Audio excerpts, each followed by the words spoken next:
तुला मग मग पोटभर खा. आपण जर जेवण मागितलं असतं तर कुणीही दिलं असतं. असं उष्टान्न जेवण बरं नाही. उष्ट्याची चेष्टा करतोस. तुझं शरीर नाही का रे उष्ट?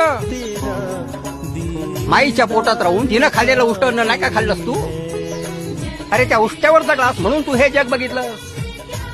उष्ट आपल्यासाठी जेवण आणलंय, पोटभर खा. जेवण आणलंय छान छान. प्रेमाची भाजी, मायेचा भात आणि सुखाची पोळी. वेगळं करून कसं चालेल?